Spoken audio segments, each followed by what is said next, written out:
Pada hari ibu, putra saya bilang saya tidak pernah melakukan apapun untuknya.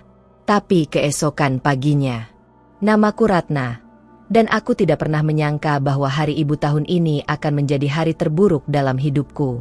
Selama 23 tahun aku membesarkan anakku, Arman, dengan segenap jiwa dan raga, mengorbankan segalanya demi masa depannya. Tapi kata-kata yang keluar dari mulutnya malam itu benar-benar menghancurkan hatiku menjadi serpihan-serpihan kecil yang tak bisa disatukan lagi. Hari itu dimulai seperti biasa di rumah kami yang sederhana di pinggiran Jakarta. Aku bangun pukul 4 pagi seperti yang sudah kulakukan selama bertahun-tahun, menyiapkan sarapan untuk Arman yang bekerja sebagai manajer di perusahaan multinasional. Tanganku yang keriput bergerak lincah memotong sayuran, meskipun persendianku terasa sakit karena rematik yang makin parah. Saat aku mengantar sarapan ke kamarnya, Arman bahkan tidak mengangkat wajahnya dari ponsel mahalnya. "Taruh saja di meja," katanya dingin, tanpa sepatah kata terima kasih. Hatiku sedikit perih, tapi aku sudah terbiasa dengan sikapnya yang berubah sejak dia mendapat promosi 2 tahun lalu. Sepanjang hari itu, aku membersihkan rumah, mencuci pakaian-pakaiannya yang mahal, dan menyiapkan makan malam spesial. Aku bahkan menggunakan uang tabunganku yang sedikit untuk membeli daging sapi premium kesukaannya, meskipun aku sendiri sudah berbulan-bulan tidak membeli apapun untuk diriku. Aku pikir, mungkin hari ini dia akan mengingatnya adalah hari ibu. Sore itu, aku melihat teman-temanku di grup WhatsApp memamerkan hadiah dari anak-anak mereka. Bunga-bunga indah, coklat mahal, bahkan ada yang diajak makan di restoran mewah. Aku tersenyum pahit sambil menatap layar ponsel tuaku yang retak di sudutnya. Tidak apa-apa, pikirku, Arman pasti punya rencana spesial. Makan malam tiba, dan aku menyajikan semua makanan favorit Arman dengan tangan gemetar karena harapan dan kelelahan. Aku sudah berdiri sejak pagi tanpa istirahat yang berarti, kakiku bengkak, tapi aku tidak peduli. Ini hari ibu, dan aku berharap anakku yang kucintai akan menghargai pengorbananku, walau hanya dengan satu pelukan atau ucapan terima kasih. Arman duduk di meja makan sambil terus bermain ponselnya. Aku duduk di seberangnya, menunggu dengan harap-harap cemas. 5 menit berlalu, 10 menit, dan dia bahkan tidak menyentuh makanannya. Akhirnya aku memberanikan diri bertanya dengan suara lembut. "Arman, sayang, bagaimana makanannya? Ibu masak pakai daging kesukaan kamu." Dia mengangkat wajahnya sekilas, menatapku dengan tatapan yang membuatku merinding. "Biasa saja, Bu. Makanan di kantin kantor lebih enak," katanya tanpa perasaan. Kemudian dia kembali tenggelam dalam ponselnya, jari-jarinya mengetik dengan cepat, mungkin membalas pesan dari teman-temannya atau koleganya yang lebih penting daripada ibunya. Aku menelan ludah, berusaha menahan air mata yang mulai menggenang. "Arman, kamu tahu hari ini hari apa?" tanyaku pelan. Suaraku hampir berbisik karena takut mendengar jawabannya. Hatiku berdegup kencang, berharap dia akan tiba-tiba tersenyum dan mengeluarkan hadiah kejutan. Arman mendengus. "Hari ibu? Terus kenapa? Memangnya ibu mau apa? Hadiah mahal seperti ibu-ibu lain yang anaknya tajir?" Nadanya sarkastik. Setiap kata terasa seperti pisau yang menusuk dadaku. Aku terkejut dengan sikapnya yang begitu kasar. Ini bukan Arman yang kukenal. "Bukan begitu, sayang. Ibu cuma berharap kita bisa menghabiskan waktu bersama, ngobrol seperti dulu." Suaraku tercekat. Aku berusaha keras menahan tangis. Kenangan masa kecil Arman yang manis, saat dia masih memelukku dan berkata aku adalah ibu terbaik di dunia, tiba-tiba memenuhi pikiranku. Dan disitulah dia mengucapkan kata-kata yang akan selamanya terukir dalam ingatanku. Arman menatapku tajam, melempar garpunya ke piring dengan keras hingga menimbulkan suara yang membuat jantungku berhenti sejenak. "Ibu tahu apa? Ibu tidak pernah melakukan apapun untuk saya. Ibu pikir masak dan bersih-bersih itu sesuatu yang luar biasa? Itu kewajiban ibu sebagai orang tua." Aku terpaku, tidak bisa bergerak atau berkata apa-apa. Rasanya seperti dunia berhenti berputar. Tidak pernah melakukan apapun? Bagaimana bisa dia mengatakan itu setelah semua yang telah kulakukan? Setelah aku bekerja siang malam hanya untuk membiayai sekolahnya di universitas terbaik? Lihat ibu-ibu teman saya. Mereka kaya, sukses, punya bisnis sendiri.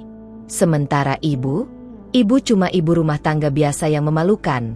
Lanjutnya dengan suara yang meninggi. Setiap katanya seperti cambuk yang menyayat kulitku, membuat darahku terasa dingin. Air mataku akhirnya jatuh, mengalir deras di pipiku yang sudah keriput. Arman, kamu tidak tahu apa yang ibu korbankan untuk kamu. Bibirku bergetar, suaraku hampir tidak terdengar.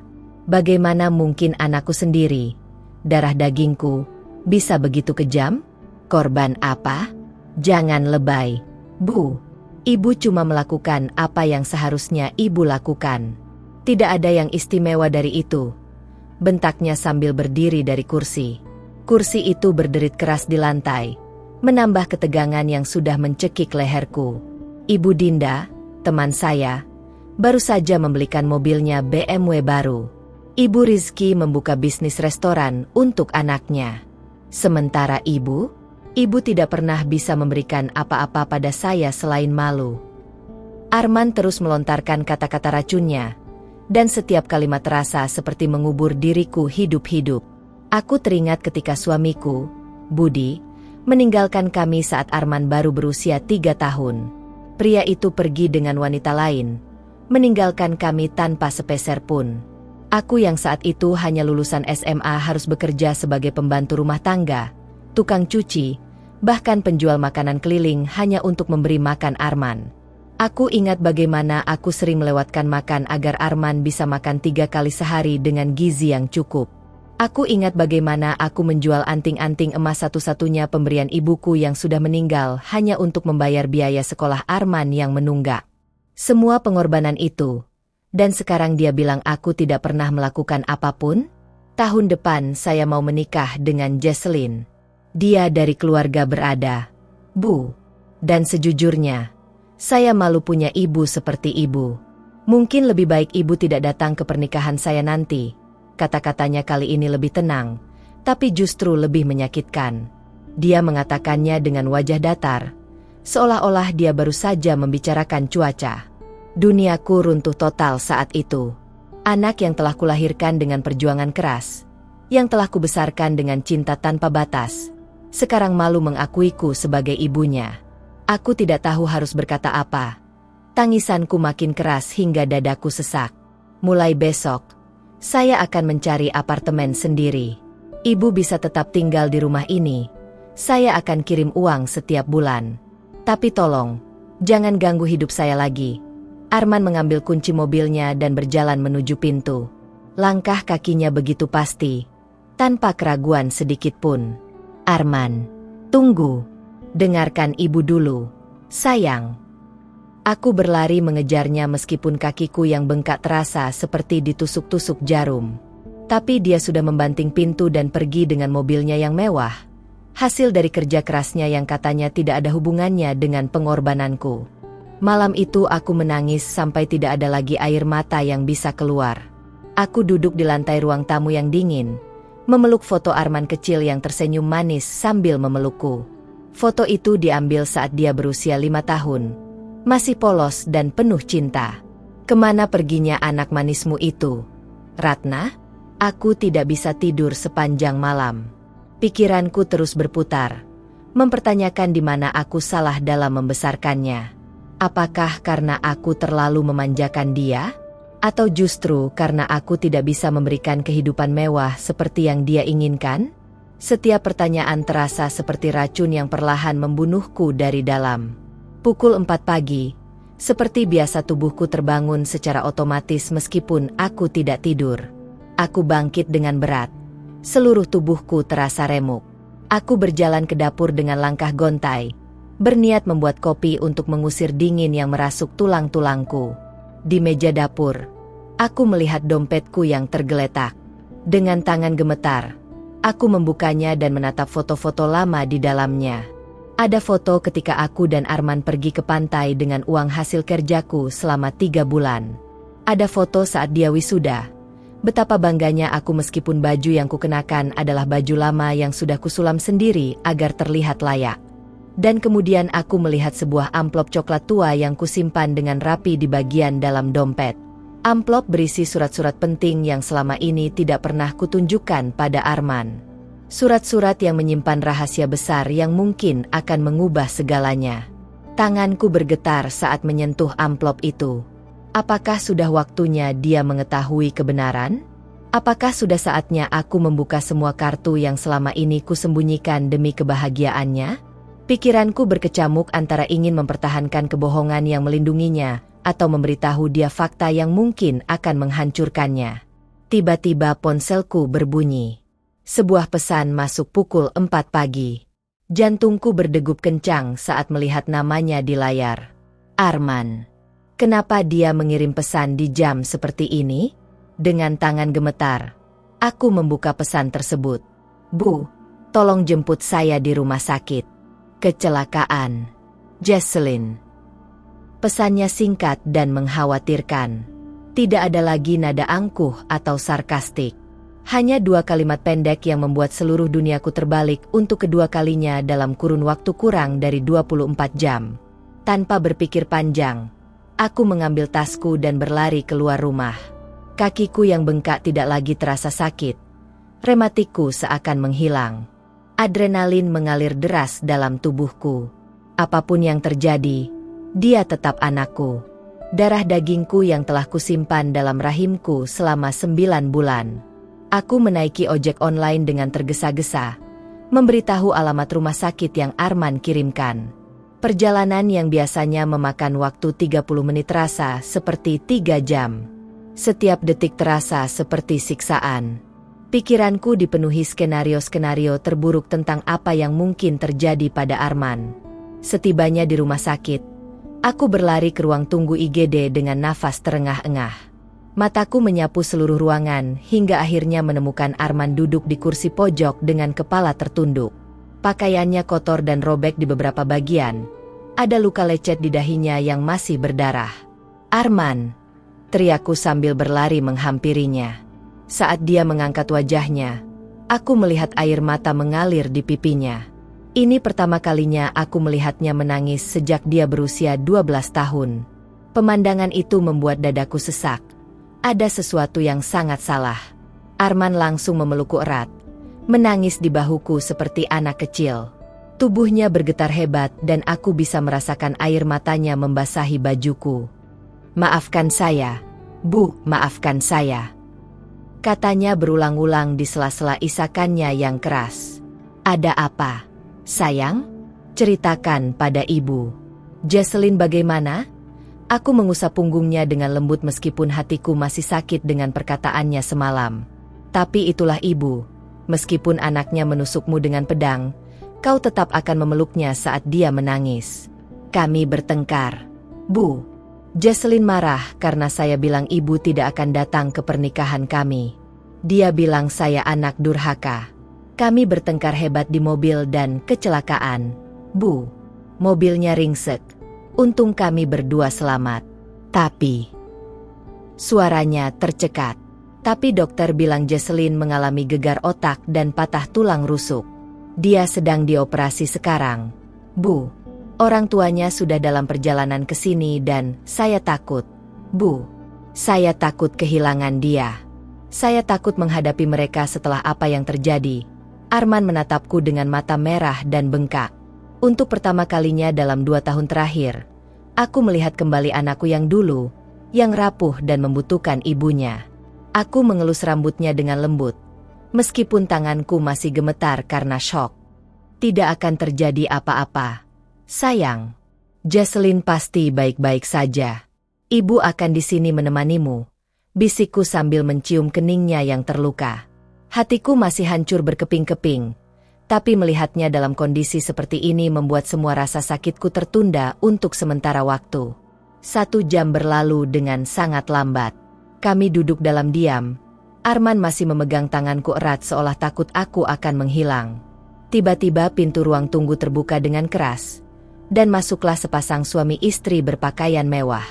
Dari wajah mereka yang mirip Jesselyn di foto yang pernah kutunjukkan Arman, aku tahu mereka adalah orang tua calon menantuku. Arman, di mana Jesselyn? Apa yang sudah kau lakukan pada anak kami? Teriakan Pak Gunawan, ayah Jesselyn, memecah keheningan ruang tunggu. Wajahnya merah padam, matanya menatap Arman dengan penuh amarah dan kebencian. Bu Melissa, ibu Jesselyn, menangis terseduh-seduh sambil memegang tas branded mahalnya. Arman berdiri dengan gugup, membungkukkan badannya dalam. Pak, Bu, saya mohon maaf. Ini kecelakaan, saya tidak bermaksud.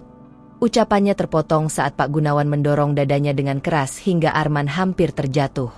Aku langsung berdiri, refleks melindungi anakku meskipun tubuhku jauh lebih kecil dari Pak Gunawan. Kecelakaan? Jesselyn sudah cerita pada kami lewat chat terakhirnya sebelum kecelakaan. Kamu bilang kamu malu dengan ibu kandungmu sendiri? Kamu bilang ibumu tidak akan datang ke pernikahan kalian? Anak macam apa kamu ini? Arman, kami tidak akan membiarkan anak durhaka sepertimu menikahi Jesselyn. Bu Melissa berteriak histeris, menunjuk-nunjuk Arman dengan jari telunjuknya yang penuh cincin berlian. Aku merasakan seluruh tubuhku membeku mendengar kata-kata itu. Jadi Jesselyn tahu tentang perkataan Arman tadi malam? Jadi pertengkaran mereka berawal dari keputusan Arman untuk tidak mengajakku ke pernikahan mereka? Dadaku terasa sesak, antara lega karena ternyata ada yang membela aku, dan sedih karena ini semua terjadi. Pak Gunawan, Bu Melissa, mohon maaf. Saya Ratna, Ibu Arman. Semua ini kesalahan saya. Saya yang tidak bisa mendidik anak saya dengan baik. Saya mohon, jangan salahkan Arman sepenuhnya. Dia sedang dalam tekanan. Aku mencoba meredakan situasi dengan suara setenang mungkin, meskipun di dalam dadaku ada badai yang mengamuk. Pak Gunawan menatapku dari atas ke bawah dengan pandangan meremehkan. Aku bisa melihat dia menilai pakaianku yang lusuh, sendalku yang sudah lama, dan penampilanku yang jauh dari kata berkelas. Ibu yang baik? Permisi, tapi saya ragu. Ibu yang baik akan mengajarkan anaknya tentang rasa hormat dan tanggung jawab. Lihat apa yang terjadi sekarang. Anak ibu hampir membunuh anak kami. Tapi Pak, mohon dengarkan. Aku belum selesai bicara ketika seorang dokter keluar dari ruang operasi. Kami semua langsung berbalik, menunggu dengan napas tertahan. Wajah dokter itu terlihat serius, dan aku bisa merasakan Arman mencengkeram tanganku semakin erat hingga terasa sakit. Operasi berjalan lancar. Jesselyn sudah sadar dan kondisinya stabil. Tapi ada satu hal yang perlu saya sampaikan. Dokter itu menatap kami semua dengan ekspresi yang sulit dibaca. Jesselyn sedang hamil 3 bulan. Kehamilannya selamat, tapi dia meminta untuk bertemu dengan Ibu Ratna terlebih dahulu sebelum bertemu yang lain. Semua orang terdiam. Arman menatapku dengan wajah pucat pasi. Pak Gunawan dan Bu Melissa terlihat syok berat. Tapi yang paling mengejutkan adalah permintaan Jesselyn untuk bertemu denganku duluan, bukan dengan orang tuanya atau Arman. Aku mengikuti dokter dengan langkah gemetar, meninggalkan mereka semua di ruang tunggu. Di dalam ruang rawat, Jesselyn terbaring dengan perban di kepalanya. Meskipun wajahnya pucat dan terluka, matanya memancarkan ketegasan yang luar biasa. Ibu Ratna, duduklah, katanya dengan suara lemah tapi tegas. Aku duduk di samping tempat tidurnya, bingung dengan situasi ini. Ibu, sebelum kecelakaan, Arman memberitahu saya bahwa dia malu dengan ibu.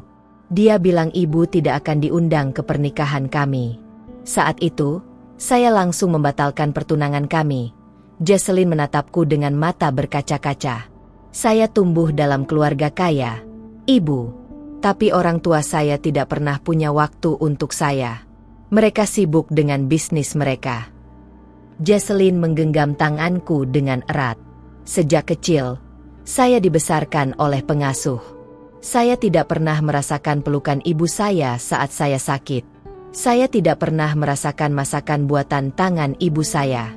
Semua yang saya punya adalah uang dan barang mewah. Tapi saya tidak pernah punya cinta seorang ibu sejati. Air mataku jatuh mendengar pengakuan jujurnya. Saya sudah mengamati ibu selama 6 bulan sejak pertama kali Arman memperkenalkan saya. Ibu selalu mengantar makanan buatan ibu ke apartemen Arman setiap hari. Ibu selalu meneleponnya untuk memastikan dia baik-baik saja. Ibu adalah ibu yang sempurna. Ibu Ratna. Dan Arman adalah orang bodoh yang tidak menghargai harta terbesarnya. Saya hamil anak Arman, Ibu. Tapi saya tidak akan menikah dengannya kecuali dia berlutut dan meminta maaf pada ibu di hadapan semua orang. Saya tidak mau anak saya tumbuh dengan ayah yang tidak tahu cara menghormati ibunya sendiri, kata Jesselyn dengan tegas. Keberaniannya membuatku terpukau dan terharu sekaligus. Kami kembali ke ruang tunggu bersama-sama. Jesselyn duduk di kursi roda yang kudorong, dan semua mata tertuju pada kami. Arman langsung berlari menghampiri, tapi Jesselyn mengangkat tangannya, menghentikannya. Arman, sebelum kamu mendekat, ada yang harus kamu lakukan. Berlututlah di hadapan ibumu. Cium kakinya dan minta maaf atas semua kata-kata kejam yang kamu ucapkan. Lakukan sekarang, atau aku dan bayi kami akan pergi dari hidupmu selamanya. Suara Jesselyn menggema di ruang tunggu yang sepi. Pak Gunawan dan Bu Melisa terkejut mendengar tentang kehamilan putri mereka, tapi mereka tidak berkata apa-apa. Arman menatapku dengan air mata mengalir deras. Perlahan, dia berlutut di hadapanku di tengah ruang tunggu rumah sakit itu. Orang-orang di sekitar kami mulai memperhatikan, tapi Arman tidak peduli. Dia meraih kakiku dan menciumnya sambil menangis tersedu-sedu. Maafkan saya, Bu. Saya adalah anak yang paling durhaka di dunia ini. Ibu tidak pernah tidak melakukan apa-apa untuk saya. Ibu melakukan segalanya. Ibu mengorbankan hidup ibu demi saya. Dan saya terlalu bodoh dan angkuh untuk melihatnya. Isak tangis Arman memecah keheningan. Aku berlutut juga, memeluknya erat sambil menangis. Semua rasa sakit kemarin malam seakan luruh begitu saja. Aku mengeluarkan amplop coklat tua dari tasku dengan tangan gemetar. Arman, ada yang harus ibu katakan. Bapakmu. Bapak Budi yang kamu kira meninggalkan kita. Sebenarnya dia meninggal karena kecelakaan saat mencari pekerjaan untuk kita. Dia tidak pernah selingkuh. Dan dia meninggalkan warisan asuransi yang besar untuk kita. Arman menatapku tidak percaya. Tapi kenapa ibu tidak pernah bilang? Kenapa ibu tetap bekerja sebagai pembantu dan tukang cuci? Tanyanya dengan suara bergetar. Karena ibu menyimpan semua uang itu untuk masa depanmu, untuk modal usahamu nanti, untuk pernikahanmu. Ibu ingin kamu belajar hidup dengan kerja keras dan tidak bergantung pada uang. Uang itu sudah ibu investasikan dan sekarang nilainya mencapai 2 miliar rupiah. Semuanya untuk kamu, sayang. Aku mengeluarkan dokumen-dokumen dari amplop itu, menunjukkan bukti investasi dan surat wasiat dari almarhum suamiku. Arman terduduk lemas. Begitu juga Pak Gunawan dan Bu Melisa yang terlihat malu dengan penilaian mereka sebelumnya. Ibu bisa saja hidup nyaman selama ini, tapi ibu memilih hidup sederhana agar kamu belajar menghargai setiap rupiah. Dan lihat sekarang, ibu justru melahirkan anak yang melupakan akar dan pengorbanan ibunya. Suaraku bergetar, mengeluarkan semua unek-unek yang selama ini terpendam. Jesselyn tersenyum sambil mengusap perutnya. Sekarang aku tahu, anak kami akan memiliki nenek terhebat di dunia. Ibu Ratna, maukah ibu tinggal bersama kami nanti? Ajari aku menjadi ibu yang baik seperti ibu. Dan Arman, kamu akan belajar lagi dari awal bagaimana menjadi anak yang baik. Ruang tunggu itu dipenuhi tangis haru. Dan untuk pertama kalinya setelah 24 jam yang penuh badai, aku tersenyum. Tersenyum karena tahu bahwa pengorbananku tidak sia-sia, dan anakku akhirnya pulang ke pelukanku. Terima kasih sudah mendengarkan kisah saya sampai akhir. Saya harap cerita tentang perjalanan emosional saya bersama Arman ini bisa memberikan pelajaran berharga untuk kita semua tentang pentingnya menghargai pengorbanan orang tua, terutama seorang ibu. Jika kalian menyukai cerita ini dan merasa tersentuh dengan perjalanan saya, jangan lupa untuk memberikan like atau jempol ke atas sebagai bentuk dukungan kalian. Setiap like dari kalian sangat berarti bagi saya dan membantu channel ini untuk terus berkembang dan menghadirkan cerita-cerita menarik lainnya. Saya juga sangat ingin mendengar pendapat kalian di kolom komentar. Apakah kalian pernah mengalami situasi serupa?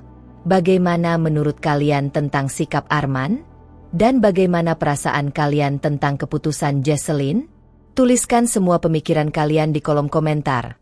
Karena saya selalu membaca setiap komentar yang masuk dan senang berdiskusi dengan kalian semua. Bagi kalian yang baru pertama kali menonton channel ini, jangan lupa untuk subscribe atau berlangganan channel kami.